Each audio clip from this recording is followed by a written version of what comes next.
चले बेटा, लास्ट जो हम लोगों ने डिस्कशन किया था that was about polar and non polar species. अब इसके आगे हम लोग कंपैरिजन की बात करेंगे। मैंने आपको बोला डाइपोल मोमेंट में दो टाइप के क्वेश्चन बनते हैं कि whether the molecule is polar non polar, वो कैसे चेक करना है, डायटोमिक हो पॉलीएटोमिक हो, ये हमने डिस्कस कर लिया।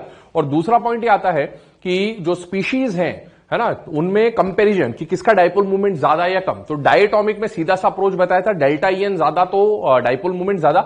लेकिन पॉलीएटोमिक स्पीशीज में जब कंपेयर करना होगा तो कैसे कंपेयर करेंगे, याद रखें actual concept is Q into D, but Q into D का वैल्यू नहीं होने की वजह से डेल्टा ईएन से सॉल्व करना पड़ेगा। चेक करिए, comparison of dipole movement in polyatomic species depends on, कई सारे फैक्टर्स आएंगे। क्यों आएंगे? क्योंकि डाइपोल मूवमेंट में तो एक ही वेक्टर होता था, डायटोमिक स्पीशीज के डाइपोल मूवमेंट में एक ही वेक्टर होता था। लेकिन पॉलीएटोमिक स्पीशीज का जब डाइपोल मूवमेंट निकालेंगे मोर देन वन वेक्टर आएंगे, और मोर देन वन वेक्टर्स को आपको सॉल्व करना पड़ेगा, है ना। और वो सॉल्व करते हैं वेक्टर सम से, बट वो हमारे लिए फीजिबल नहीं है due to bond angle and other ambiguities. Check करिए, सबसे पहले जब भी पॉलीएटोमिक स्पीशीज में डाइपोल मूवमेंट का क्वेश्चन आए, चेक करेंगे ज्योमेट्री। ज्योमेट्री से क्या पता चल जाएगा कि whether the molecule is having dipole movement mu equal to 0 और म्यू नॉट इक्वल टू 0। तो सोचिए कई सारे पॉलीएटोमिक स्पीशीज आए और इनमें बोला किसका डाइपोल मूवमेंट ज्यादा है कम है। पहला काम डाइपोल मूवमेंट निकालिए, है भी या नहीं है। 0 not equal to 0 not equal to 0, 0 वाला तो क्या हो गया, लेस डाइपोल मूवमेंट। पहले यही देखना है कि डाइपोल मूवमेंट है या नहीं है। कंपेयर तो उसमें करोगे ना जिसमें डाइपोल मूवमेंट होगा। अगर किसी में डाइपोल मूवमेंट है ही नहीं तो उसको कंपैरिजन में लीस्ट पोजीशन देंगे, ठीक है। फिर जिनका डाइपोल मूवमेंट 0 वो ऑर्डर में कहां आ जाएंगे, सबसे पीछे। और जिनका dipole movement not equal to 0 है उसमें कंपेयर करेंगे with the help of delta EN. याद रखें दिस इज कॉन्सेप्ट और जुगाड़। जुगाड़ मैक्सिमम टाइम पर काम करेगा, कुछ जगह ये काम नहीं करेगा। मैंने बोला है क्योंकि एक्चुअल म्यू की वैल्यू क्यू इंटू डी पर डिपेंड करेगी, बट वो एक्सेप्शंस आपको ध्यान रखने ही पड़ेंगे, ठीक है ना। तो जिनका डाइपोल मूवमेंट है उनके लिए ऑर्डर निकालने के लिए हम लोग क्या यूज करेंगे, mu directly proportional to delta EN. तीसरा पॉइंट आएगा क्योंकि एक से ज्यादा वेक्टर है और वेक्टर एक से ज्यादा वेक्टर है ना, और वेक्टर में डायरेक्शन का बहुत ज्यादा रोल आएगा, इसीलिए डायरेक्शन ऑफ इंडिविजुअल वेक्टर पर ध्यान रखिए। आप शुरू के दो फैक्टर्स ही यूज करेंगे मैक्सिमम। डायरेक्शन वाला कॉन्सेप्ट या एग्जांपल जहां मैं बोलूंगा कि यहां पर लग रहा है वो आपको एग्जांपल याद ही रखना पड़ेगा, ठीक है। उसके अलावा आप ज्यादा जगह पर डायरेक्शन का रोल नहीं लगाएंगे। आप बाकी जगह पर जब भी एग्जाम में क्वेश्चन आता है ज्योमेट्री और डेल्टा ईएन से मैक्सिमम टाइम सॉल्व करेंगे, ठीक है। अब एग्जाम में क्वेश्चन आया, चेक करिएगा, ठीक है ना। पहला क्वेश्चन बोला compare the dipole movements in, example आपके सामने है BF3 PF3 PCl3। सबसे पहले स्पीशीज को देखें, डायटोमिक है या पॉलीएटोमिक है, सारे पॉलीएटोमिक है। पॉलीएटोमिक में सबसे पहले क्या चेक करें, डाइपोल मूवमेंट 0 है या नहीं है, हमें निकालना आता है। इसके लिए डाइपोल मूवमेंट क्या आएगा, 0, क्योंकि मॉलिक्यूल में सेंट्रल एटम पे 0 lone pair, all side atom same, dipole movement 0। PF3 एक लोन पेयर, PCl3 एक लोन पेयर। अगर स्पीशीज में एक लोन पेयर है dipole movement will not be equal to 0। अब इन तीनों में क्या डेल्टा ईएन वाला कॉन्सेप्ट लगा दूं?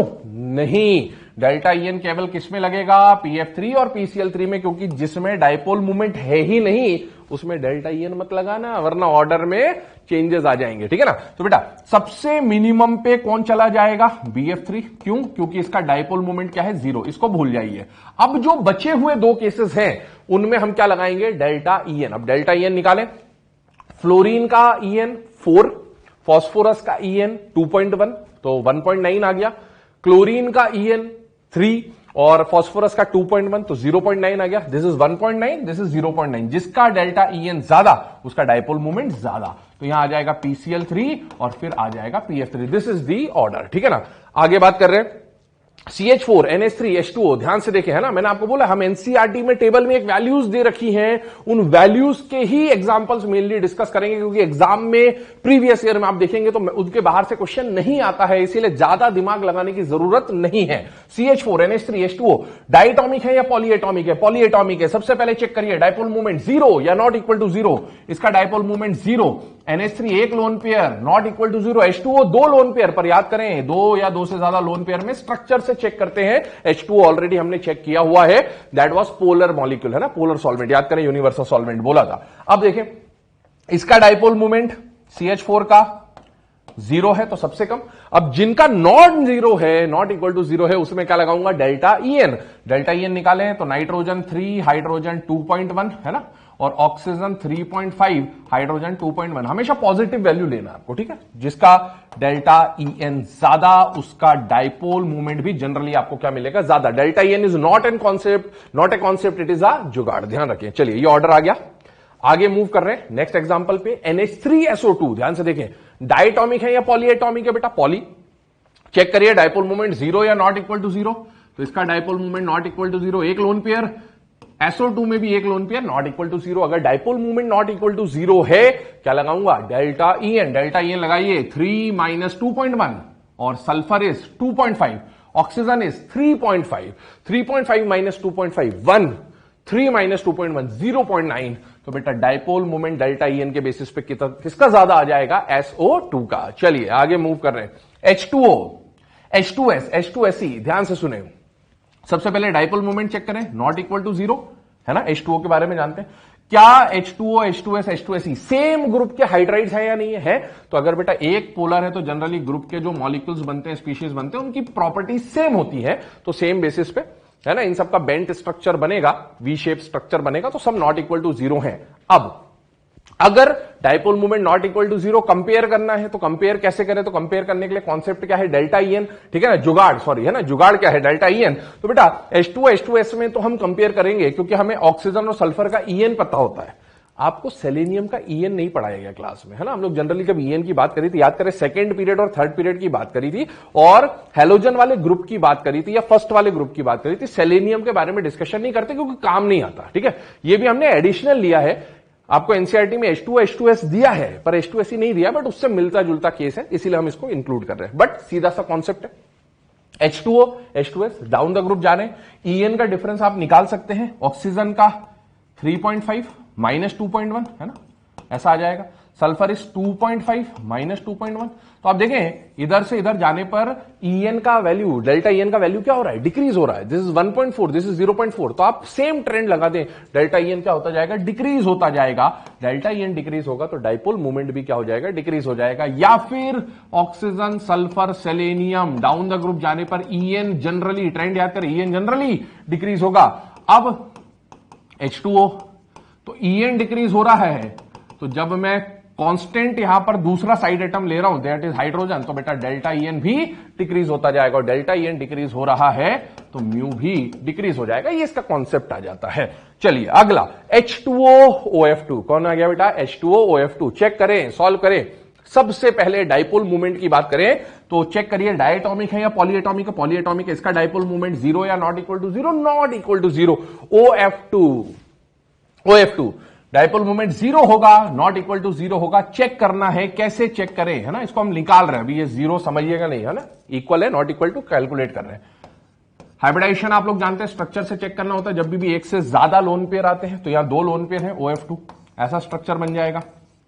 Fluorine more electronegative, lone pair आने पर from central atom towards the lone pair, आप जानते हैं।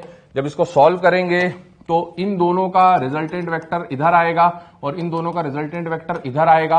दोनों वेक्टर के डायरेक्शन अप्रोक्सीमेटली ऑपोजिट होंगे, लेकिन मैग्नीट्यूड अलग। ये लोन पेयर की वजह से है, ये फ्लोरीन की वजह से कैंसिल तो नहीं होगा एग्जैक्टली, तो ये नॉट इक्वल टू 0। अब दोनों नॉट इक्वल टू 0, दोनों नॉट इक्वल टू 0, तो जुगाड़ हमारा क्या है, डेल्टा EN। डेल्टा EN निकाल लीजिए, ऑक्सीजन 3.5, हाइड्रोजन 2.1, फ्लोरीन 4, ऑक्सीजन 3.5। तो देख लें डेल्टा EN के बेसिस पे, दिस इज 1.4, दिस इज 0.5, तो बेटा ज्यादा डाइपोल मूवमेंट किसका आ जाएगा, H2O का। ठीक है, आगे अगला केस देखें, NH3NF3, NH3NF3, very important case, very important case, very very important case. Exam में कई बार एग्जाम में क्वेश्चन आया हुआ है डाइपोल मूवमेंट का, और मैक्सिमम टाइम NH3NF3 का क्वेश्चन पूछता है, क्योंकि आप जब एनसीईआरटी रीड करेंगे बेटा, तो एनसीईआरटी में एक पैराग्राफ के अंदर इसको एक्सप्लेन किया गया है बहुत डिटेल में, है ना। बाकी तो मैंने बोला टेबल में वैल्यूज दे रखी, बट एक्सप्लेनेशन इस एग्जांपल का दिया है, इसलिए मैक्सिमम टाइम ये क्वेश्चन आपसे पूछा जाता है। क्या है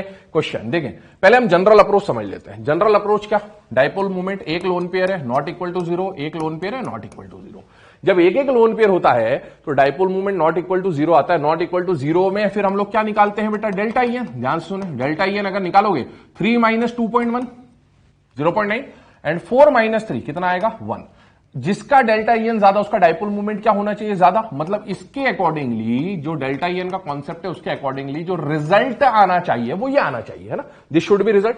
बट ऐसा नहीं होता। एक्चुअल जो वैल्यू देखा गया वो रिवर्स देखा गया है। क्या देखा गया है? रिवर्स। मतलब यहां पर डेल्टा ईएन वाला जो जुगाड़ था वो फेल हो गया। तो मैंने आपको बोलता डेल्टा ईएन कॉन्सेप्ट नहीं है, जुगाड़ है, ये कई जगह पर फेल होगा, तो वो फेल हो गया। अब फेल हो गया तो अब क्या करें? तो इसके लिए जो एक्सप्लेनेशन आता है वो क्या आता है? देखें बेटा, NH3 NF3 पहला कॉन्सेप्ट था कि चेक करिए ज्योमेट्री, दूसरा डेल्टा एन, तीसरा डायरेक्शन ऑफ वेक्टर, है ना। पर मैंने बोला था डायरेक्शन मैं जहां बोल रहा हूं याद रखने के लिए वहीं याद रखिएगा, बाकी जगह आप डेल्टा एन निकालिए। इससे पहले जितने भी एग्जांपल हमने देखे सारे डेल्टा एन से सॉल्व हुए, ये सॉल्व नहीं हुआ, इसको आपको याद रखना पड़ेगा, बहुत इंपॉर्टेंट केस है। देखें क्या सॉल्व हो रहा है। NH3 में नाइट्रोजन यहां आ गया, ठीक है, lone pair hydrogen hydrogen hydrogen. NF3 में भी सेम स्ट्रक्चर है, लोन पेयर का वेक्टर ऊपर, नाइट्रोजन और हाइड्रोजन में मोर इलेक्ट्रोनेगेटिव कौन है? नाइट्रोजन। तो ये वेक्टर इधर नाइट्रोजन की तरफ टुवर्ड्स नाइट्रोजन और ये लोन पेयर, ठीक है। इनको देखें रिजल्टेंट निकालें तो एक वेक्टर ऊपर है, किसकी वजह से है? Lone pair. और तीनों हाइड्रोजन का रिजल्टेंट ऊपर की तरफ जाएगा, ये है ड्यू टू हाइड्रोजन। क्या दोनों वेक्टर ऐड हो रहे हैं या सब्ट्रैक्ट हो रहे हैं? ऐड हो रहे हैं, ठीक है। तो यहां वेक्टर एडिशन हो गया। इधर देखें क्या कॉन्सेप्ट है? नाइट्रोजन और लोन पेयर में से लोन पेयर ऊपर जा रहा है, ठीक है, और fluorine more electronegative, fluorine more electronegative, fluorine more electronegative. इस बार तीनों जो वेक्टर है नीचे वाले वो नीचे की तरफ आ रहे हैं, रिजल्टेंट नीचे की तरफ आएगा, फ्लोरीन। यहां वेक्टर का डायरेक्शन सेम है, ऑपोजिट है, यहां वेक्टर एडिशन नहीं होगा, वेक्टर सब्ट्रैक्शन होगा। और वेक्टर सब्ट्रैक्शन होने का मतलब है, आप खुद देखो, लोन पेयर में हाइड्रोजन ऐड हो रहा है और लोन पेयर से फ्लोरीन सब्ट्रैक्ट हो रहा है। आप क्लियरली बता सकते हैं ज्यादा वैल्यू कहां आएगी? जहां पर वेक्टर का क्या हो रहा है बेटा? एडिशन। और इसी वजह से जो डाइपोल मूवमेंट देखा जाता है वो NH3 का ज्यादा मिलता है NF3 के कंपैरिजन में, जबकि अगर डेल्टा ईएन के जुगाड़ से हम लोग देखते है ना तो आपको क्या ज्यादा मिलता है? NF3। तो ये बहुत इंपॉर्टेंट रिलेशन है, बहुत इंपॉर्टेंट रिजल्ट है कि NH3 का डाइपोल मूवमेंट ज्यादा मिलता है NF3 से। और इसका रीजन क्या होगा? Due to vector addition of bond dipole in lone pair dipole and due to vector subtraction of bond dipole from lone pair dipole, ठीक है। चलिए अगला, remember if dipole movement of bond pair and lone pair are in the same direction, तो उनको क्या हो जाएगा? They get added, ठीक है। And if in opposite direction then they get subtracted होने का मतलब ये नहीं कि जीरो हो जाएगा ना, कैंसल नहीं होंगे, सिर्फ सब्ट्रैक्ट हो रहे हैं। मैग्नीट्यूड पे डिपेंड करेगा कि कैंसल हो रहा है या नहीं हो रहा। अगला एग्जांपल NH3 NBr3, ठीक है, NH3 NBr3 सॉल्व करें। Dipole movement not equal to zero, dipole movement not equal to zero, है ना।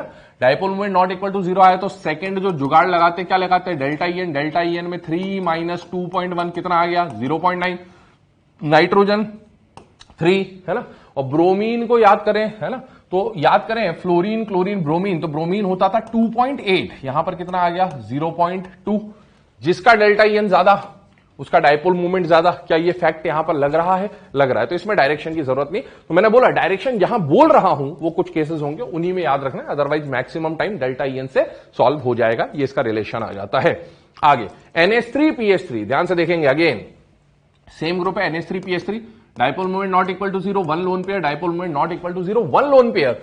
डाइपोल मूवमेंट में डेल्टा ईएन निकालें, अगर नॉट इक्वल टू जीरो है तो 3 minus 2.1 that is equal to 0.9। और बेटा हाइड्रोजन और फास्फोरस का ईएन अप्रोक्सीमेटली सेम होता है, 2.1 माइनस 2.1, तो इसका डेल्टा ईएन क्या आ गया? 0। Dipole movement not equal to zero, है ना, बट डेल्टा ईएन क्या आ रहा है? 0। अब जब डेल्टा ईएन जिसका ज्यादा उसका डाइपोल मूवमेंट भी क्या आना चाहिए? ज्यादा। आप देखें इसमें रिलेशन NH3 का डाइपोल मूवमेंट ज्यादा, किससे? PH3 से। सॉल्व देखें तो ये तो हम लोगों ने ऑलरेडी डिस्कस किया है पहले भी। यहां पर देखिए एक खास बात लिखी है, EN of P and H is same, almost same, है ना। तो इसकी वजह से पीएच का जो बॉन्ड है, देखिए पीएच का जो बॉन्ड है वो कैसा आएगा? Non polar. पीएच का बॉन्ड नॉन पोलर, तो इनमें कोई वेक्टर जनरेट नहीं हो रहा। But due to presence of lone pair का कुछ वेक्टर है और उस लोन पेयर के वेक्टर की वजह से यहां डाइपोल जनरेट होगा। तो आपसे एग्जाम में जनरली क्वेश्चन पूछता है विच ऑफ द फॉलोइंग मॉलिक्यूल, याद करें जैसे हमने CO2 का एग्जाम्पल लिया था, तो CO2 में क्या हो रहा था? मॉलिक्यूल का जो नेट डाइपोल मूवमेंट था वो कितना था? 0। बट बॉन्ड कैसा था? पोलर, है ना। तो अगर एग्जाम में क्वेश्चन आता है in which of the following molecule bond is polar but molecule is non polar, CO2 type का एग्जांपल आएगा। pH3 को देखो, इसका नेट डाइपोल मूवमेंट कितना आ रहा है, नॉट इक्वल टू 0, लेकिन बॉन्ड का डाइपोल मूवमेंट, बॉन्ड कैसा है, पोलर या नॉन पोलर, तो बॉन्ड कैसा आ रहा है, नॉन पोलर। तो एग्जाम में अगर क्वेश्चन आया in which of the following molecule is polar but bond is non polar, तो वो एग्जाम्पल कौन हो सकता है, pH3 टाइप का एग्जाम्पल हो सकता है। चलिए आगे मूव करें, H2HF, ध्यान से देखें, H2OHF कॉन्सेप्ट जो हमने पढ़ा, जुगाड़ जो पढ़ा वो लगा रहे हैं, इसका dipole movement not equal to 0 है ना, ये हम जानते हैं। ये डायटोमिक है या पॉलीएटोमिक है, डायटोमिक में क्या देखते थे, homo hetero, this is hetero, hetero का dipole movement always not equal to 0, ठीक है। अब क्या करें, डेल्टा EN लगा दे, डेल्टा EN लगाइए तो बेटा इसमें आएगा 3.5 ऑक्सीजन माइनस 2.1 दैट इज 1.4, ठीक है। इसमें लगाएंगे 4 माइनस 2.1 दैट इज 1.9, ठीक है। जिसका डेल्टा EN ज्यादा उसका डाइपोल मूवमेंट भी क्या होना चाहिए, ज्यादा, मतलब इसके हिसाब से जो रिलेशन बन के आता है वो क्या आता है, ये होना चाहिए, बट नहीं। एनसीईआरटी, ध्यान से सुनिए, एनसीईआरटी का टेबल बोला मैंने आपको, उस टेबल में इसकी वैल्यूज जब आप देखोगे तो ये बेटा रिवर्स है, क्या है, रिवर्स है।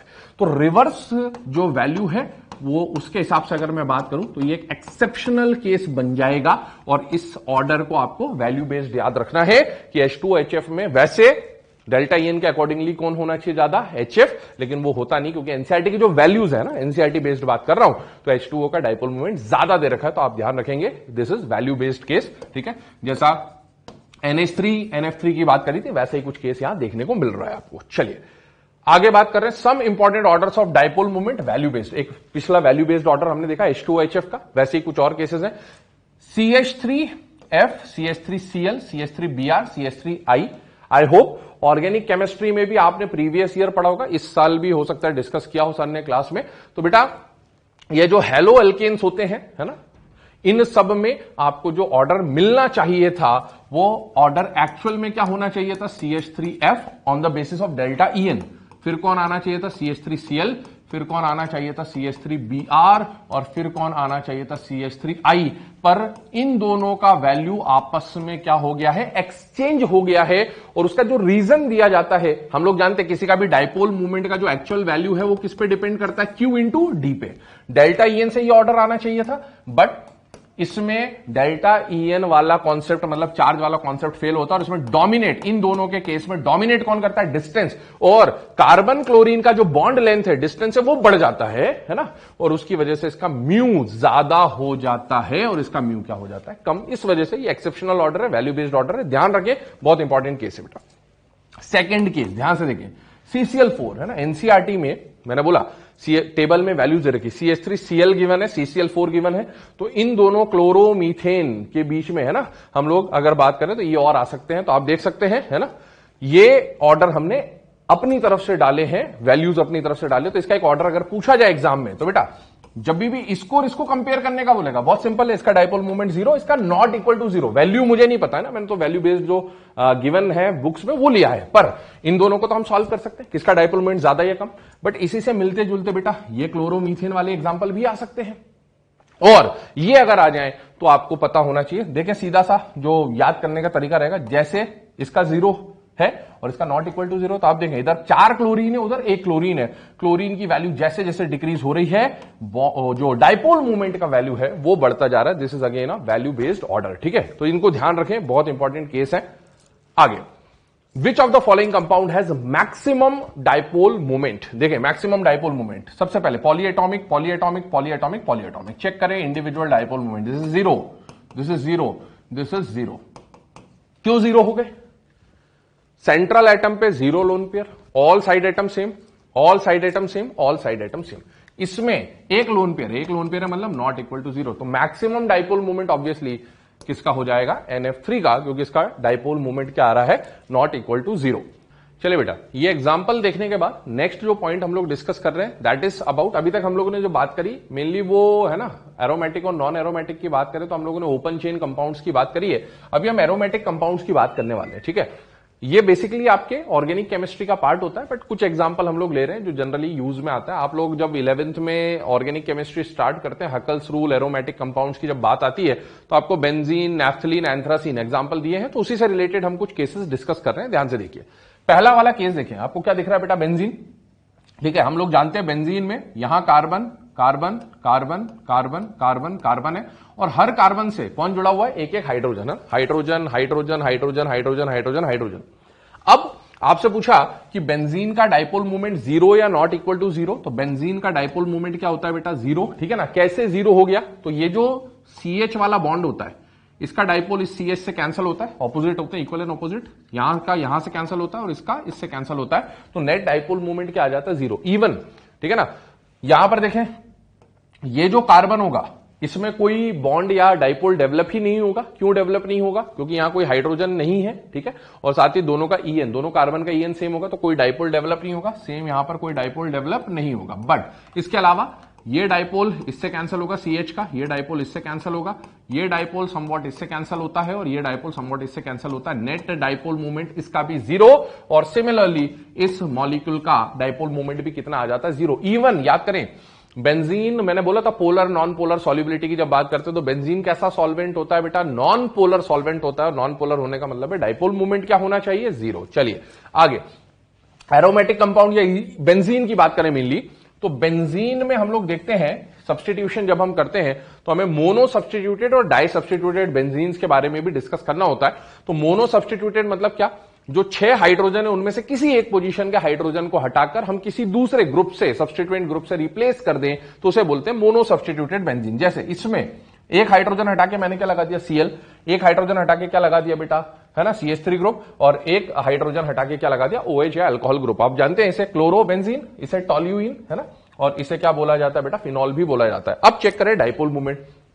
एक बात बताइए, इसका डाइपोल मूवमेंट इससे कैंसिल हो जाएगा, हाइड्रोजन हाइड्रोजन है, इसका डाइपोल मूवमेंट इससे कैंसिल हो जाएगा, हाइड्रोजन है, बट यहां CCl बॉन्ड का डाइपोल है और यहां CH बॉन्ड का डाइपोल है, दोनों का डाइपोल मूवमेंट कैंसिल होगा या नहीं होगा? नहीं होगा। सिमिलरली ये इससे कैंसिल, ये इससे कैंसिल, बट ये इससे कैंसिल नहीं होगा क्योंकि दोनों तरफ ग्रुप अलग है, एक CH3 ग्रुप है, एक CH ग्रुप है।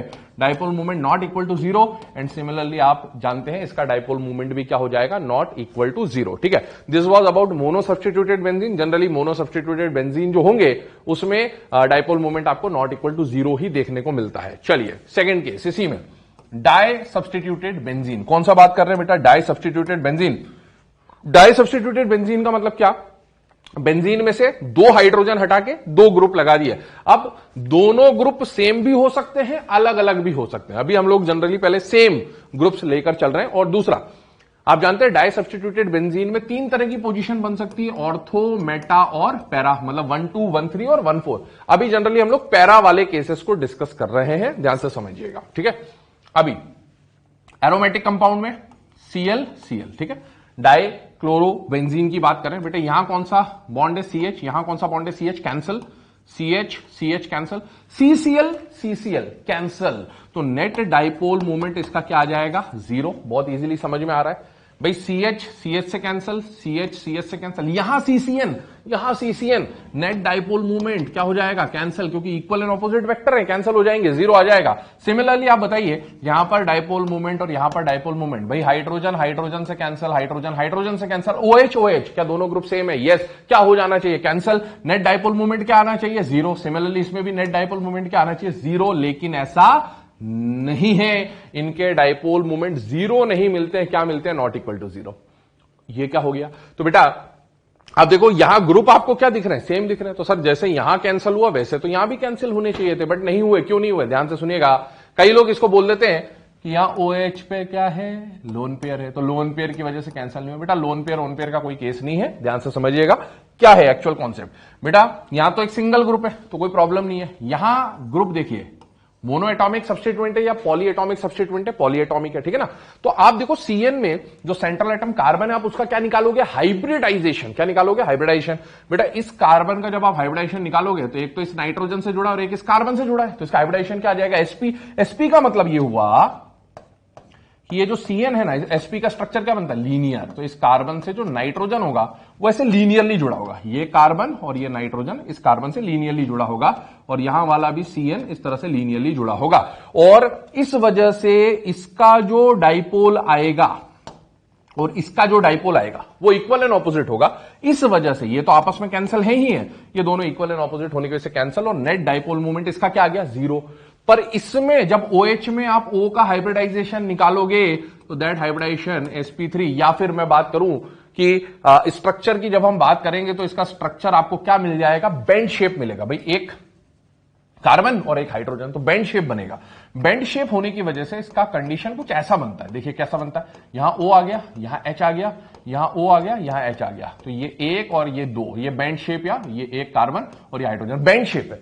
बेंड शेप होने की वजह से इसका जो वेक्टर होगा, इसका जो वेक्टर होगा और इसका जो वेक्टर होगा वो कभी भी कैंसिल नहीं होगा, क्योंकि दोनों इक्वल है लेकिन ऑपोजिट नहीं है, और ये कैंसिल नहीं होंगे, तो नेट डाइपोल मोमेंट क्या आ जाएगा बेटा, not equal to zero. Same SH भी बेंड शेप बनेगा और नेट डाइपोल मोमेंट क्या आ जाएगा, नॉट इक्वल टू जीरो। ऐसा दिमाग में आ सकता है कि सर ये OH आपने इधर बनाया, ये OH इधर बनाया, आप ऐसा भी कर देते, ऐसा भी कर सकते थे कि ये OH इधर बना देते बेंट में और ये OH इधर बना देते बेंट में, तो सर अब तो ऐसा लगेगा कि ये कैंसिल हो जाएगा। अबे कहां से कैंसिल हो जाएगा बेटा, इनका अभी भी मैग्नीट्यूड बराबर है, लेकिन डायरेक्शन आप देखो ना, ये डायरेक्शन कैंसिल नहीं होंगे बेटा, है ना, ये इक्वल एंड ऑपोजिट नहीं है, बिल्कुल ऑपोजिट नहीं है, ऑपोजिट होते तो कैंसिल होता, इसीलिए इसका नेट डाइपोल मूवमेंट क्या आ जाएगा, जीरो। और अगर आप इसका ये वाले केस का डाइपोल मूवमेंट अगर जीरो मान भी ले रहे हो बाई चांस, तो बेटा ये OH में आप लोग जानते हो रोटेशन है ना, आपने कन्फर्मर आइसोमर्स पढ़े होते हैं, तो इस OH के कई सारे कन्फर्मर आइसोमर्स बनेंगे, उनमें से एक केस अगर आप कैंसिल होगा नहीं, वैसे ये भी, बट इसको कैंसिल मान भी लेते हो तो रिमेनिंग केसेस जो है वो कैंसिल नहीं होंगे, तो ओवरऑल जो स्पीशीज का कंडीशन बन के आएगा वो आएगा कि इसका नेट डाइपोल मोमेंट क्या आएगा, not equal to zero. Same applies with SH also. चलिए बेटा, मोनो सब्स्टिट्यूटेड और डाई सब्स्टिट्यूटेड बेंजीन के केसेस डिस्कस करने के बाद मैंने बोलता डाई सब्स्टिट्यूटेड में ऑर्थो, मेटा, पैरा तीनों पोजीशन हो सकती है। अभी हमने जनरली पैरा पोजीशंस की बात करी थी कि उसमें डाइपोल मूवमेंट जीरो आ भी सकता है, नहीं भी आ सकता है, वो हाइब्रिडाइजेशन से आप निकाल सकते हैं, ज्योमेट्री से आप निकाल सकते हैं। बट अगर ऑर्थो, मेटा, पैरा में कंपेरिजन आ जाए, किसमें कंपेरिजन आ जाए, ऑर्थो, मेटा, पैरा पोजीशन में, तो ऐसे क्वेश्चंस ऑर्थो, मेटा, पैरा में जब भी कंपेरिजन आए, दो टाइप के क्वेश्चन बनते हैं, ध्यान सुनिएगा, दो टाइप के क्वेश्चन बनते हैं। पहला केस, ठीक है, जो दो ग्रुप्स आपने लगाए हैं, सब्स्टिट्यूएंट ग्रुप्स लगाए हैं, डाई सब्स्टिट्यूटेड बेंजीन है, दो सब्स्टिट्यूटेड ग्रुप आएंगे बेटा, when both substituent groups have same inductive effect, क्या बोला, when both substituent groups have same inductive effect. Same inductive effect का मतलब है दोनों ग्रुप सेम हो, ये जरूरी नहीं, जनरली आपको जब एग्जाम में क्वेश्चन आएगा तो ऐसे केसेस में आपको दोनों ग्रुप सेम देगा, बट आप जानते हैं Cl का इफेक्ट कैसा होगा, प्लस आई होगा या माइनस आई होगा, तो हम जानते हैं इसका माइनस आई इफेक्ट है, मतलब ये इलेक्ट्रॉन लेगा, Cl का इफेक्ट माइनस आई है, पर दोनों Cl के बदले एक Cl और एक F भी दे सकता था, दोनों का इफेक्ट अगेन क्या है बेटा, माइनस आई। तो यहां पर इफेक्ट देखना है, ग्रुप नहीं देखना है, दोनों ग्रुप का आई इफेक्ट क्या है बेटा, सेम, या तो दोनों का प्लस आई इफेक्ट हो या दोनों का माइनस आई इफेक्ट हो, उस केस में ऑर्डर जो आएगा वो सेम होगा, मतलब दोनों का इफेक्ट सेम। और दूसरा केस ये बनता है कि दो सब्स्टिट्यूएंट ग्रुप का इफेक्ट क्या हो जाए, अलग हो जाए, एक प्लस आई आ जाए और एक माइनस आई आ जाए, तो फिर क्या ऑर्डर होगा वो हम डिस्कस कर रहे हैं। देखिए, आपको मान लीजिए डाइक्लोरोबेंजीन दिए, अब डाइक्लोरोबेंजीन तीन तरह के बन जाएंगे, ortho dichloro, Meta dichloro, para dichloro, तीनों का स्ट्रक्चर ClCl 1,2 पोजीशन पे, ClCl 1,3 पोजीशन पे, ClCl 1,4 पोजीशन पे। बेटा इसमें कंडीशन समझिएगा, एक्चुअल जो डाइपोल मूवमेंट का फॉर्मूला होता है, एक्चुअल जो डाइपोल मूवमेंट का फॉर्मूला होता है, that is mu is equal to q into d, है ना, यही होता है। और क्या ये डाइएटॉमिक है या पॉलीएटॉमिक है, तो ये पॉलीएटॉमिक, और पॉलीएटॉमिक में रिजल्टेंट निकालने का फॉर्मूला हम लोग जानते हैं, म्यू रिजल्टेंट क्या होता है, under root μ1 square plus μ2 square plus 2 μ1 μ2 cos theta, यही होता है, ठीक है। अब हमें μ1 μ2 की वैल्यू तो नहीं पता, बट क्या रिजल्टेंट डाइपोल मोमेंट और कॉस थीटा में कोई रिलेशन होता है, यस। और वो रिलेशन कैसा है, इनवर्स है या डायरेक्टली है, डायरेक्टली है, मतलब जब कॉस थीटा की वैल्यू बड़ी होगी, थीटा नहीं कॉस थीटा की वैल्यू बड़ी होगी, तो रिजल्टेंट डाइपोल मोमेंट का वैल्यू भी क्या हो जाएगा, ज्यादा। तो आप देखिए, इसका अगर आप मॉलिक्यूलर फॉर्मूला लिखें तो ये क्या बनेगा बेटा, C6H4Cl2, ये भी क्या बनेगा C6H4Cl2, ये भी क्या बनेगा C6H4Cl2, मतलब यहां पर 4 तो CH बॉन्ड है, यहां पर भी 4 CH बॉन्ड है, यहां भी 4 CH बॉन्ड है। बेटा चारों CH बॉन्ड का जो भी डाइपोल मूवमेंट होगा म्यू Q इंटू डी, वो तो क्या होगा बराबर, और दो CCl बॉन्ड हैं तो बेटा उन दोनों CCl बॉन्ड का जो Q इंटू डी का वैल्यू आएगा वो सेम आएगा। मतलब हर किसी में μ1 μ2 का जो वैल्यू है, मतलब CH बॉन्ड का जो Q इंटू डी है और CCl बॉन्ड का जो Q इंटू डी है वो सेम होगा, केवल डिफरेंस कहां पर आएगा, एंगल में। आप देख सकते हैं ऑर्थो में जब दोनों Cl है ना having same I effect, that is minus I minus I minus I minus I minus I minus I, जब इनका एंगल आप निकालोगे तो देखो वेक्टर का, दो वेक्टर का एंगल निकालने का तरीका आपको पता है, या तो हेड से हेड मिला दो या टेल से टेल मिला दो। अगर दोनों के वेक्टर को मैं एक टेल पे मिला दूं तो आप देखिए एंगल बनता है दैट इज अप्रोक्सीमेटली 60 डिग्री। इन दोनों वेक्टर का टेल अगर मैं मिला दूं तो ऐसा स्ट्रक्चर बनेगा, थीटा इज अप्रोक्सीमेटली 120 डिग्री, और यहां पर दोनों के टेल अगर मैं मिला दूं तो थीटा जो बनाएगा वो आएगा 180 डिग्री। अब थीटा नहीं देखना, कॉस थीटा देखना। कॉस थीटा की वैल्यू निकालो, कॉस 60 डिग्री आप जानते हैं plus half, cos 120 minus half, and cos 180 degree minus 1। आप देखिए कॉस थीटा की वैल्यू ये बड़ी है, पॉजिटिव है, ये नेगेटिव है और ये और ज्यादा नेगेटिव होती जा रही है। And mu is directly proportional to cos theta, मतलब जिसका कॉस थीटा ज्यादा उसका डायपोल मोमेंट ज्यादा। तो बेटा जब भी सेम इंडक्टिव इफेक्ट हो दोनों सब्स्टिट्यूएंट ग्रुप्स का तो ऑर्थो मेटा पैरा में से ज्यादा डायपोल मोमेंट ऑर्थो, उससे कम मेटा और उससे कम पैरा का केस आ जाएगा। सिमिलरली अगर मैं केस रिवर्स कर दूं, मतलब डाई सब्स्टिट्यूटेड में जो दो ग्रुप्स हैं उनका इंडक्टिव इफेक्ट ऑपोजिट हो जाए, एक प्लस आई हो जाए एक माइनस आई हो जाए, तो ये ऑर्डर जो है ये भी रिवर्स हो जाता है, वो हम इसके बाद देखेंगे। बट दोनों केसेस याद रखने के बजाय कोई एक केस आप याद रख लें, दूसरा केस उसका ठीक ऑपोजिट होता है। चेक करें, एरोमेटिक कंपाउंड है ना, second case, when both substituent groups have opposite inductive effect, मतलब जो दो ग्रुप्स हैं उनमें से एक का प्लस आई इफेक्ट हो एक का माइनस आई इफेक्ट हो, तो क्या होगा देखें। ठीक है, ये आप देख लें तो टॉल्यूइन में यहां Cl लगा रखा है, CH3Cl CH3Cl दो ग्रुप्स लिए। CH3 का इफेक्ट आप जानते हो प्लस आई इफेक्ट होता है, इलेक्ट्रॉन डोनेटिंग ग्रुप है, और Cl जो है माइनस आई इलेक्ट्रॉन विड्रॉइंग ग्रुप है। तो एक इलेक्ट्रॉन दे रहा है एक इलेक्ट्रॉन ले रहा है, मतलब एक प्लस आई है तो दूसरा माइनस आई है। क्या डाई सब्स्टिट्यूटेड में दोनों ग्रुप्स के इफेक्ट अलग है? यस। अगर इफेक्ट्स अलग है तो बेटा this is ortho position 1 2, this is meta position 1 3, this is para position 1 4। Ortho meta para position आ गए। अब आपको वो सारी कंडीशन सेम है, अल्टीमेटली रिजल्ट किस पे डिपेंड करेगा, mu resultant will be directly proportional to cos theta, theta पे डिपेंड करेगा। ठीक है, इन दोनों का टेल से टेल मिला दिया, ऐसा कुछ स्ट्रक्चर बनेगा, इसका टेल यहां आ गया और इसका टेल यहां आ गया। ठीक है, एंगल इज अप्रोक्सीमेटली 120 डिग्री। इसका टेल और इसका टेल अगर एक ही पॉइंट पर रख दू, इसको उठा के यहां रख दू, तो ऐसा कुछ कंडीशन बनेगा, थीटा विल बी 60 डिग्री। और इसका टेल और इसका टेल अगर देखो तो दोनों कोइंसाइड हो जाएंगे, है ना, एक ही के ऊपर आ जाएंगे, तो ये आ जाएगा थीटा 0 डिग्री। कॉस 120 डिग्री निकालना पड़ेगा आपको। ठीक है, that is minus 1/2, cos 60 degree that is plus 1/2, और cos 0 degree that is equal two plus 1। तो आप देखिए किसके कॉस थीटा का वैल्यू ज्यादा है बेटा, इसके कॉस थीटा का वैल्यू है, जिसका कॉस थीटा ज्यादा उसका डायपोल मोमेंट भी ज्यादा। तो बेटा ऑर्थो मेटा पैरा में इस बार पैरा पोजीशन का डायपोल मोमेंट क्या हो जाएगा, ज्यादा। तो ये दो कंडीशन है, दोनों की कंडीशन आपको बता दी गई है। आगे बात कर रहे हैं एप्लीकेशंस ऑफ डाइपोल मूवमेंट। ध्यान से सुने, एप्लीकेशन ऑफ डाइपोल मूवमेंट, दो कंडीशंस होती है, या तो डाइपोल मूवमेंट 0 होगा या नहीं होगा। डाइपोल मूवमेंट 0 तो मॉलिक्यूल को क्या बोलते हैं बेटा, नॉन पोलर।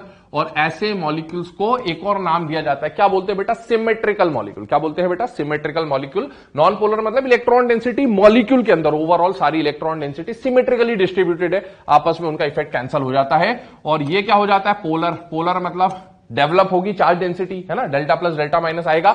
और वो क्यों आएगा, क्योंकि इलेक्ट्रॉन क्लाउड जो है वो अनसिमेट्रिकली या एसिमेट्रिकली डिस्ट्रीब्यूटेड होगा। तो बेटा अगर पूछा जाए विच मॉलिक्यूल सिमेट्रिकल या अनसिमेट्रिकल या एसिमेट्रिकल, तो जिसका डाइपोल मूवमेंट 0 वो मॉलिक्यूल सिमेट्रिकल, जिसका dipole movement not equal to 0 वो मॉलिक्यूल अनसिमेट्रिकल या एसिमेट्रिकल हो जाता है। सेकेंड कंडीशन देखिए क्या आती है। Second condition is to distinguish between cis and transform, है ना, ये आपके फिर से ऑर्गेनिक केमिस्ट्री की बात है।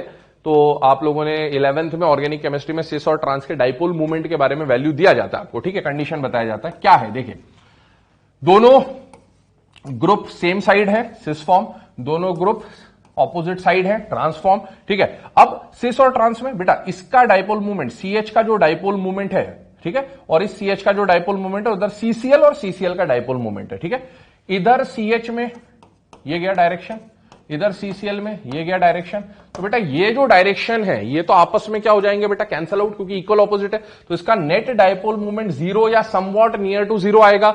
लेकिन इसमें डायपोल मोमेंट 0 नहीं होंगे। क्यों नहीं होंगे? क्योंकि ये वेक्टर और ये वेक्टर कैंसल नहीं होंगे, ऐड हो जाएंगे जब आप इसके कंपोनेंट्स निकालेंगे। तो ये नॉट इक्वल टू 0 है, ये पोलर और ये नॉन पोलर। तो जब भी ज्यादा जो पोलर मॉलिक्यूल आते हैं जनरली, है ना, इस तरह के केसेस में, तो सिस फॉर्म पोलर होते हैं, ट्रांसफॉर्म नॉन पोलर आपको देखने को मिलते हैं। ठीक है। दूसरी बात, इसमें एक बात और ध्यान रखें, दोनों Cl जो ग्रुप आपने लिए, सब्स्टिट्यूएंट ग्रुप लिए, दोनों का इंडक्टिव इफेक्ट क्या है? सेम। दोनों का इंडक्टिव इफेक्ट क्या है? सेम। Cl लिया है ना। Normally cis isomer is more polar than trans isomer, जैसा अभी हम लोगों ने डाई सब्स्टिट्यूटेड बेंजीन में देखा था। ठीक है। इसी के ऑपोजिट देखें, सब्स्टिट्यूएंट ग्रुप का इंडक्टिव इफेक्ट क्या है? ऑपोजिट।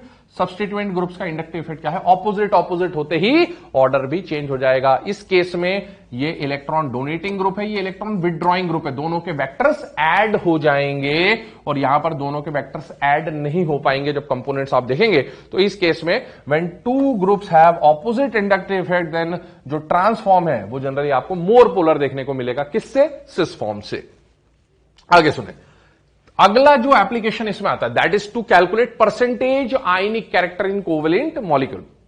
ठीक है। ये जो कॉन्सेप्ट या जिस कंडीशन की हम लोग बात कर रहे हैं ये एनसीईआरटी में गिवन नहीं है, इस पे क्वेश्चन भी आई होप कि नीट में नहीं पूछा जाएगा, बट प्रीवियस ईयर के एग्जाम्स में जो स्टेट बोर्ड्स के कॉम्पिटिटिव एग्जाम्स हुआ करते थे उनमें एक बार ये क्वेश्चन आया हुआ है, इसलिए हम इसको डिस्कस कर रहे हैं। परसेंटेज आयनिक कैरेक्टर का एक रिलेशन जब डाइपोल मूवमेंट के बेसिस पे पूछा जाए तो आपको कंडीशन दी है ना। क्वेश्चन कैसे समझ में आएगा?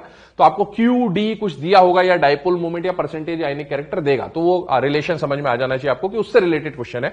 Percentage ionic character, experimental value of जो डाइपोल मूवमेंट आएगा, theoretical value of dipole movement जो आएगा, है ना, क्यू इंटू डी आपको गिवन होगा, उससे आपको समझना इंटू 100 परसेंटेज निकाल रहे हैं क्योंकि। ठीक है।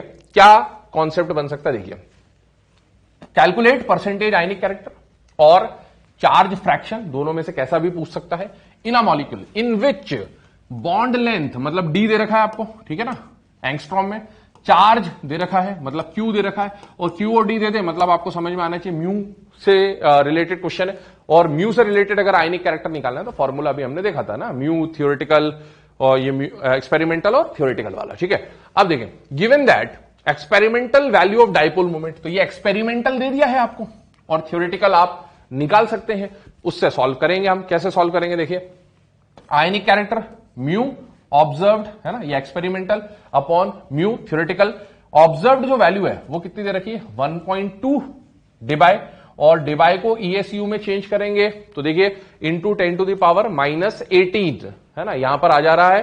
साथ ही Q इंटू डी की जब वैल्यू पुट कर रहे हैं तो बेटा Q आपका आ गया जो यहां पर गिवन है 4.8 into 10 to the power -10 ESU, और डिस्टेंस जो एंगस्ट्रॉम में है उसको भी चेंज कर दिया हम लोगों ने यहां पर, तो आप देख लें that is 1 into 10 to the power -10, है ना, एंगस्ट्रॉम को चेंज कर दिया हम लोगों ने, यूनिट चेंज कर दी, और इंटू 100 सॉल्व करने पर जो वैल्यू आ रहा है ये 10 to the power -18, 10 to the power -18 से कैंसिल हो जाएगा।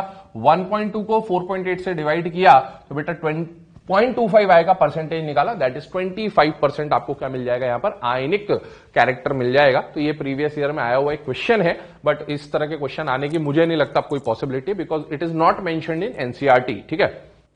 चलिए बेटा, डाइपोल मूवमेंट के केसेस या एप्लीकेशंस को समझने के बाद जो नेक्स्ट पॉइंट आता है, नेक्स्ट टॉपिक आता है, that is molecular orbital theory. In short आप लोग जानते हैं इसे क्या बोला जाता है बेटा? एमओटी। क्या बोला जाता है? एमओटी। ठीक है ना, है ना। तो ये जो मोटी है ना, मोटी मतलब एमओटी की बात कर रहे हैं, तो एमओटी जो है इसमें क्या जरूरत पड़ी, ये एक थ्योरी है बेसिकली, जैसे हम लोगों ने valence bond theory, VBT, hybridization पढ़ा, तो इस चैप्टर में मैंने आपको बोला था हिस्ट्री के हिसाब से चलता है। पहले कोई थ्योरी आई, जैसे लुईस ऑक्टेट थ्योरी आई, फिर उसके बाद कोई नई थ्योरी आई, फिर नई थ्योरी आई, हर थ्योरी से एसोसिएटेड कुछ ड्रॉबैक्स थे और उसको रिमूव करने के लिए एक नई थ्योरी लाई गई।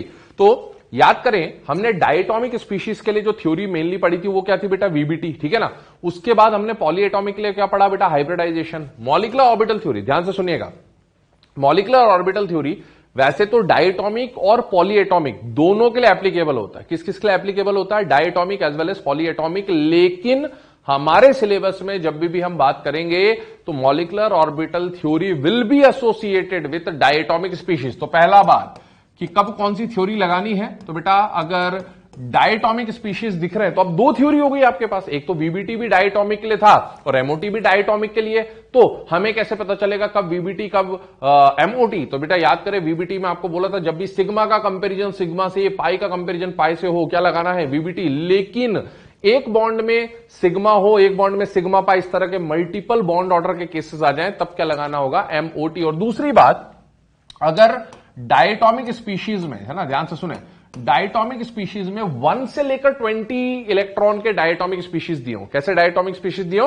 1 to 20 इलेक्ट्रॉन का डायटोमिक स्पीशीज दिया हो। इसमें वही सारे question, bond strength, bond order, bond length, bond energy type के क्वेश्चन आ जाएं, तो आप क्या यूज करेंगे? Molecular orbital theory. तो molecular orbital theory will be exclusively used for diatomic species having 1 electron to 20 electron. आप देखें, सबसे पहले वीबीटी जो डायटोमिक के लिए था, इसको हटा के हमें क्यों एमओटी की जरूरत पड़ी? तो उसका एक सबसे इंपॉर्टेंट एग्जांपल है ऑक्सीजन, O2 मॉलिक्यूल की बात कर रहे हैं, एग्जाम में आया हुआ क्वेश्चन है कई बार। देखिए, वीबीटी का अप्रोच समझिएगा। ऑक्सीजन का एटॉमिक नंबर क्या है बेटा? 8, है ना। इसका कॉन्फिगरेशन क्या बनता है? 1s2 2s2 2p4, ठीक है। ये इसका आउटर मोस्ट शेल का कॉन्फिगरेशन है। आउटर मोस्ट शेल के लिए डब्बे वाला डायग्राम बना दूं तो ये हो जाएगा 2s2, ये हो जाएगा 1 2 3 4, 2s2 2p4 बन गया, ठीक है। ये एक ऑक्सीजन हो गया। याद करें, वीबीटी में हमने बोला था कि कोवैलेंट बॉन्ड का फॉर्मेशन क्यों होता था? अनपेयर्ड इलेक्ट्रॉन की पेयरिंग के लिए। ऑक्सीजन के पास कितने अनपेयर्ड है? 2। तो बेटा O2 कैसे बना? जो दूसरा ऑक्सीजन आया होगा उसके पास भी तो सेम कंडीशन रही होगी, है ना, उसका भी यही कॉन्फिगरेशन है। और इसका अनपेयर्ड इलेक्ट्रॉन और इसका अनपेयर्ड इलेक्ट्रॉन आपस में पेयरिंग करता है। 2 अनपेयर्ड इलेक्ट्रॉन थे, इसलिए 2 बॉन्ड बनाए, 2 अनपेयर्ड थे, 2 बॉन्ड बनाए। तो बेटा O2 जो बना, इसके दोनों अनपेयर्ड ने इसके दोनों अनपेयर्ड से पेयरिंग कर लिया। अगर ऐसा हो जाता तो बेटा जिस स्पीशीज में कोई अनपेयर्ड इलेक्ट्रॉन ही नहीं है, उसका मैग्नेटिक बिहेवियर कैसा होना चाहिए था? उसका मैग्नेटिक बिहेवियर होना चाहिए था डायामैग्नेटिक। किसके अकॉर्डिंगली? वीबीटी के अकॉर्डिंगली। O2 कैसा आना चाहिए था? डायामैग्नेटिक, ठीक है। लेकिन इन प्रैक्टिकल जब देखा गया तो O2 का नेचर, O2 मॉलिक्यूल का नेचर कैसा मिला? पैरामैग्नेटिक, जो वीबीटी से एक्सप्लेन नहीं हो पा रहा था। तो ऐसे और भी प्रॉब्लम्स थे जो वीबीटी एक्सप्लेन नहीं कर पा रहा था, और उनको एक्सप्लेन करने के लिए हमने एक नई थ्योरी का फॉर्मेशन किया गया। और वो थ्योरी कौन सी थी बेटा? Molecular orbital theory. जब भी डायटोमिक स्पीशीज 1 से 20 इलेक्ट्रॉन का आ जाए, आपको क्या यूज करना है? Molecular orbital theory. और इससे एसोसिएटेड जो प्रॉब्लम्स थी, it could not explain fractional bond order in diatomic species. Fractional bond order मतलब हम जानते हैं कई बार bond order 1.5 2.5 partial double bond वगैरह वगैरह आ जाता है, तो वो वीबीटी ने एक्सप्लेन नहीं किया। और तीसरा, it could not explain the existence and non existence of some diatomic species. कुछ डायटोमिक स्पीशीज क्यों बन रहे हैं, क्यों नहीं बन रहे हैं, क्यों एग्जिस्ट करेगा नहीं करेगा, वो भी ये एक्सप्लेन नहीं कर पाता है। अब इंपॉर्टेंट पॉस्टुलेट्स ऑफ एमओटी, है ना, हर थ्योरी के कुछ पॉस्टुलेट्स होते हैं। इस बार नाम देखें, मॉलिक्यूलर ऑर्बिटल थ्योरी। क्या नाम दिया गया है? Molecular orbital theory. ध्यान से सुनिएगा, जब आप क्लास 11th में सेकेंड चैप्टर पढ़ते हैं फिजिकल केमिस्ट्री का, दैट इज एटॉमिक स्ट्रक्चर, ठीक है ना। तो एटॉमिक स्ट्रक्चर में ध्यान से सुने, वहां पर आप 3 रूल्स पढ़ते हैं, aufbau rule, Pauli's rule, Hund's rule पढ़ते हैं। वहां पर ये जो रूल्स पढ़ते हैं, वहां पर आपको ये बताया जाता है जनरली क्वांटम नंबर्स में कि जैसे मैंने अभी ऑक्सीजन ही लिखा था, तो ऑक्सीजन में इलेक्ट्रॉन की फिलिंग कैसे हुई? 1s2 2s2 2p4। ये जो आउटर मोस्ट शेल है, इसके लिए मैंने डब्बा बनाया। ये कौन सा डब्बा बनाया बेटा? 2s। और ये कौन सा डब्बा बनाया बेटा? 2p। इनमें से एक 2px होगा, एक 2py होगा, एक 2pz होगा। इलेक्ट्रॉन की फिलिंग नहीं करके दिखा रहा हूं, आपको पता है कैसे होगी। तो ये जो डब्बे बनाए हैं, ये डब्बे कौन है बेटा? इनको हम लोग क्या बोलते हैं? ऑर्बिटल्स, ठीक है। लेकिन ऑक्सीजन एटम है या मॉलिक्यूल है? एटम है। तो एटम के अंदर मिलने वाले ऑर्बिटल्स को हम लोग क्या बोलते हैं? एओ, एटॉमिक ऑर्बिटल्स। क्या बोलते हैं? Atomic orbitals. जबकि जब मैं O2 की बात करूंगा, अब ये एटम है या मॉलिक्यूल है? ये मॉलिक्यूल है। तो मॉलिक्यूल के अंदर एटॉमिक ऑर्बिटल्स नहीं मिलेंगे। मॉलिक्यूल के अंदर क्या मिलेंगे? मॉलिक्यूलर ऑर्बिटल्स मिलेंगे। ये इस थ्योरी का पोस्टुलेट है। क्या? कि जब 2 एटम्स आपस में, हम लोग डायटोमिक के लिए बात कर रहे हैं ना, तो जब 2 एटम्स सेम हो सकते हैं, डिफरेंट हो सकते हैं, मेनली हमारे सिलेबस पे होमो डायटोमिक होगा। तो जब 2 एटम्स आपस में कंबाइन होते हैं तो मॉलिक्यूल का फॉर्मेशन होगा। तो इसके जो एटॉमिक ऑर्बिटल है और इसके जो एटॉमिक ऑर्बिटल है, ये आपस में कंबाइन होंगे, डिस्ट्रॉय हो जाएंगे, जैसा हाइब्रिडाइजेशन में होता था। जितने प्योर एटॉमिक ऑर्बिटल हाइब्रिडाइज होते थे उतने नए हाइब्रिड ऑर्बिटल बनते थे। वैसे ही यहां कॉन्सेप्ट है, जितने एटॉमिक ऑर्बिटल मिक्स हुए वो आपस में डिस्ट्रॉय हो जाएंगे और उतने ही न्यू क्या बन जाएंगे, मॉलिक्यूलर ऑर्बिटल। और मॉलिक्यूल में जो इलेक्ट्रॉन, इसमें जो 16 इलेक्ट्रॉन होंगे O2 में, वो AO में फिल नहीं होंगे, वो किस में फिल होंगे, मॉलिक्यूलर ऑर्बिटल्स में। दूसरी बात है ना, जैसे ये कंडीशन है, इसको मैं इरेज कर दे रहा हूं, फिर हम लोग देखते हैं पोस्टुलेट। पहला, as electrons of an atom are present in its atomic orbitals, similarly electrons of a molecule are present in molecular orbitals। तो molecular orbital theory में हम MO की बात करेंगे। दूसरी बात, मॉलिकुलर ऑर्बिटल में याद करें तो जब मॉलिक्यूल बनेगा, हम लोग कोवेलेंट मॉलिक्यूल्स की बात कर रहे हैं, तो कोवेलेंट मॉलिक्यूल में जब दो एटम्स आपस में कंबाइन होंगे तो कोवेलेंट बॉन्ड क्या बनेगा, या तो सिग्मा या पाई। तो वो जो मॉलिकुलर ऑर्बिटल बनेंगे वो भी ऐसे बनेंगे, या तो सिग्मा टाइप का मॉलिकुलर ऑर्बिटल बनेगा या पाई बनेगा, ठीक है ना, इस तरह का सिग्मा, सिग्मा स्टार, पाई, पाई स्टार। उस पर अभी हम लोग आते हैं थोड़ी देर में। When two atoms combine through covalent bond, then there atomic orbitals of almost same energy and same symmetry combine and molecular orbitals are formed। हमेशा हाइब्रिडाइजेशन में क्या होता था, S के साथ P मिक्स हो सकता था, P के साथ D मिक्स हो सकता था, ऐसा हमने देखा था। हम लोग यहां पर जब हम बात करते हैं एटॉमिक ऑर्बिटल्स में, स्पेशली हम होमोडायटॉमिक के लिए मैं ये स्टेटमेंट बोल रहा हूं, तो वही एटॉमिक ऑर्बिटल्स कंबाइन होते हैं जिनकी एनर्जी और सिमिट्री क्या होती है, सेम। मतलब 1s किसके साथ कंबाइन होगा, 1s से। ये जनरल कंडीशन से, इससे डिफरेंट होता है, वो पॉलीएटॉमिक वगैरह में होता है, बट हमारे सिलेबस के लिए 1s से कंबाइन होगा एटॉमिक ऑर्बिटल में, 2s से कंबाइन होगा, 2p से कंबाइन होगा। लेकिन 2p में तीन कंडीशन है, 2px, 2py, 2pz, तीन डब्बे होते हैं, px, py, pz। तो px से कंबाइन होगा, py से कंबाइन होगा और pz से कंबाइन होगा। ये कहने का मतलब है इसका, the number of molecular orbital formed will be equal to the number of combining atomic orbital। मतलब जितने atomic orbital कंबाइन होंगे, ऑब्वियसली 1s कंबाइन हुआ तो दो एटॉमिक ऑर्बिटल कंबाइन हुए तो दो नए मॉलिकुलर ऑर्बिटल बनेंगे। अब मॉलिकुलर ऑर्बिटल जो बनेंगे दो, उसकी कंडीशन समझिएगा, ठीक है ना। मान लीजिए ये एक एटॉमिक ऑर्बिटल है, इसके साथ एक और एटॉमिक ऑर्बिटल कंबाइन हुआ है ना, मान लीजिए 1s है या 2s है, तो दो कंबाइन हुए तो कितने मॉलिकुलर ऑर्बिटल बनेंगे, दो। ध्यान से देखिएगा, है ना, दो मॉलिकुलर ऑर्बिटल बनेंगे। दोनों मॉलिकुलर ऑर्बिटल के बारे में कंडीशन है कि सपोज ये एनर्जी का ऑर्डर है ना, इंक्रीजिंग एनर्जी का ऑर्डर है, तो एटॉमिक ऑर्बिटल का जो एनर्जी का लेवल होगा वो जब कंबाइन होंगे तो उससे जो बनने वाले मॉलिकुलर ऑर्बिटल है उनमें से एक मॉलिकुलर ऑर्बिटल की, या जितने एटॉमिक ऑर्बिटल कंबाइन हुए उतने ही नए मॉलिकुलर ऑर्बिटल बनेंगे। उनमें से हाफ मॉलिकुलर ऑर्बिटल्स की एनर्जी इन एटॉमिक ऑर्बिटल से ज्यादा और half of the molecular orbitals की एनर्जी कम। जिनकी एनर्जी कम होती है ऐसे मॉलिकुलर ऑर्बिटल्स को हम लोग क्या बोलते हैं, BMO, bonding molecular orbital. They support in bonding. और जो हायर एनर्जी के होंगे, मतलब अनस्टेबल होंगे, तो बॉन्डिंग को सपोर्ट नहीं करेंगे, उन्हें हम लोग बोलेंगे एंटी बॉन्डिंग मॉलिकुलर ऑर्बिटल। और जैसा मैंने आपको बोला था, ये कैसे हो सकते हैं, सिग्मा या पाई। तो बेटा यहां पर भी सिग्मा या पाई होगा, लेकिन एंटी बॉन्डिंग और बॉन्डिंग में डिफरेंस दिखाने के लिए इसे सिर्फ सिग्मा पाई और इन्हें सिग्मा स्टार पाई स्टार, मतलब sigma anti bonding, pi anti bonding के फॉर्म में रिप्रेजेंट किया जाता है। चलिए moving on to the next point, on the basis of combination of wave function, है ना, वेव थ्योरी का यूज आएगा यहां पर, ठीक है। Electrons present in atomic orbital, two types of molecular orbital form. जैसे दो एटॉमिक ऑर्बिटल कंबाइन हुए, दो ही मॉलिकुलर ऑर्बिटल बनेंगे, आधों की एनर्जी कम, आधों की एनर्जी ज्यादा। जिनकी एनर्जी कम उनकी स्टेबिलिटी ज्यादा, इसीलिए वो BMO। जिनकी एनर्जी ज्यादा उनकी स्टेबिलिटी कम, डिस्टेबलाइज करेंगे, इसीलिए एंटी बॉन्डिंग मॉलिकुलर ऑर्बिटल इन्हें कहा गया है, BMO एंड ABMO। चलिए, comparison between bonding molecular orbital and anti bonding molecular orbital. क्यों BMO ज्यादा स्टेबल, क्यों ABMO कम स्टेबल, उसका रीजन देख रहे हैं, ध्यान से देखिएगा।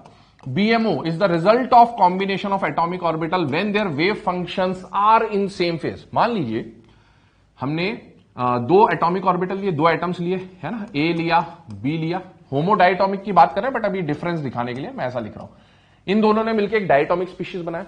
अब ये जो मॉलिकुलर ऑर्बिटल थ्योरी है, हम जानते हैं इलेक्ट्रॉन्स के दो तरह के फंक्शन होते हैं, एक तो वेव नेचर, एक पार्टिकल नेचर। यहां पर वेव नेचर को कंसिडर करके चला गया है। तो बेटा सपोज ये A के इलेक्ट्रॉन का वेव फंक्शन है, ये B के इलेक्ट्रॉन का वेव फंक्शन है, क्या दोनों का क्रेस्ट और ट्रफ सेम कंडीशन में? तो यस, ऐसे है ना वेव्स को हम लोग क्या बोलेंगे कि ये वेव कैसे बेटा, सेम फेज में। और दो एटॉमिक ऑर्बिटल जब कंबाइन होंगे तब क्या बनेगा, मॉलिक्यूलर ऑर्बिटल। तो यहां पर ये जो मॉलिक्यूलर ऑर्बिटल आएगा, इसका ये जो एम्पलीट्यूड है इसको हम लोग बोलेंगे साई ए। क्या बोलेंगे बेटा, साई ए। और इसके एम्पलीट्यूड को हम लोग क्या बोल रहे हैं, साई बी। तो बेटा दोनों का एम्पलीट्यूड रिजल्टेंट में ऐड हो जाएगा या सब्ट्रैक्ट हो जाएगा, ऐड हो जाएगा।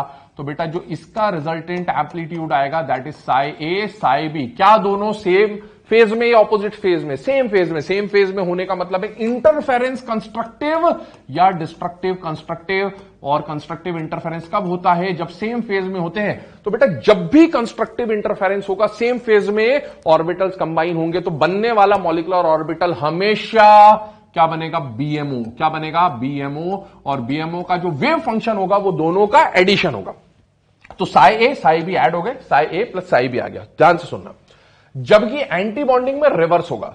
एक का अगर क्रेस्ट आएगा तो दूसरे का क्या आएगा, ट्रफ आएगा। क्या आएगा, ट्रफ आएगा। कैसे आएगा देखिएगा, अगर ए और बी कंबाइन होके ए बी बना रहे हैं, एटॉमिक ऑर्बिटल ए का वेव फंक्शन कुछ ऐसा, एटॉमिक ऑर्बिटल बी का वेव फंक्शन कुछ ऐसा, तो बेटा एक का क्रेस्ट है तो दूसरे का ट्रफ है। जब कंबाइन होंगे तो सेम फेज या ऑपोजिट फेज, ऑपोजिट फेज क्या बनेगा, डिस्ट्रक्टिव इंटरफेरेंस। और डिस्ट्रक्टिव इंटरफेरेंस से बीएमओ नहीं बनेगा, क्या होगा, एबीएमओ, क्योंकि ये एक दूसरे के ऑपोजिट फेज में है। और सपोज इसका एम्पलीट्यूड ज्यादा है साई ए, सपोज इसका एम्पलीट्यूड कम है साई बी, तो बेटा ये जो रिजल्टेंट आएगा वो कुछ ऐसा आएगा जिसका एम्पलीट्यूड हो जाएगा साई ए माइनस साई बी। और ये किसको रिप्रेजेंट करेगा, साई ए बी एमओ को। तो आप जानते हैं साई बीएमओ में एडिशन हो गया, साई ए बी एमओ में सब्ट्रैक्शन हो गया। ये तो वेव फंक्शन की बात हुई। अब ये इलेक्ट्रॉन डेंसिटी था, ठीक है। अब ऑर्बिटल्स की जब हम बात करते हैं तो हमें साई स्क्वायर निकालना पड़ता है। क्या निकालना पड़ता है बेटा, साई स्क्वायर, ठीक है। एटॉमिक स्ट्रक्चर में जब आप क्वांटम थ्योरी पढ़ते हैं तो वहां ये सारी बातें दे रखी है। साई स्क्वायर को बोलते हैं प्रोबेबिलिटी डेंसिटी फंक्शन। क्या बोलते हैं बेटा, प्रोबेबिलिटी डेंसिटी फंक्शन। तो ये प्रोबेबिलिटी डेंसिटी फंक्शन बताएगा कि इलेक्ट्रॉन डेंसिटी मिलने की प्रोबेबिलिटी कहां ज्यादा है, बीएमओ में या एबीएमओ में। जब मैं इस साई का स्क्वायर निकालूंगा तो ए प्लस बी का होल स्क्वायर हो जाएगा, और जब मैं इस साई का स्क्वायर निकालूंगा तो ए माइनस बी का होल स्क्वायर हो जाएगा। आपको पता है दोनों में से रिजल्ट यहां ज्यादा आएगा। इसका मतलब है कि साई बीएमओ स्क्वायर का जो वैल्यू होगा वो साई एबीएमओ स्क्वायर से ज्यादा होगा। और इसीलिए यहां पर ऑर्बिटल्स के बीच में या दो, क्योंकि डायटॉमिक स्पीशीज की बात कर रहे हैं, दो न्यूक्लियस के बीच में इलेक्ट्रॉन की डेंसिटी ज्यादा मिलेगी, है ना। और यहां पर इस केस में दो न्यूक्लियस के बीच में इलेक्ट्रॉन की डेंसिटी कम मिलेगी। अगर दो न्यूक्लियस के बीच में इलेक्ट्रॉन की डेंसिटी ज्यादा, तो जितना ज्यादा ऑपोजिट चार्ज, अट्रैक्शन उतना ज्यादा, जितना ज्यादा अट्रैक्शन, एनर्जी उतनी रिलीज, एनर्जी रिलीज हो गई तो सिस्टम के पास एनर्जी कम बची, है ना। तो बीएमओ की खुद की एनर्जी कम, और जिसकी एनर्जी कम वो स्टेबल, और इसका ऑपोजिट, है ना। यहां पर इलेक्ट्रॉन डेंसिटी कम है तो इनका अट्रैक्शन कम होगा, या मैं ऐसा बोल सकता हूं कि प्लस और प्लस का रिपल्शन ज्यादा होगा। रिपल्शन ज्यादा होगा तो एबीएमओ कैसा हो जाएगा, लेस स्टेबल हो जाएगा। यही कंडीशन आपको दे रखी है। तो बीएमओ स्टेबलाइज करता है और एबीएमओ क्या करता है, डीस्टेबलाइज।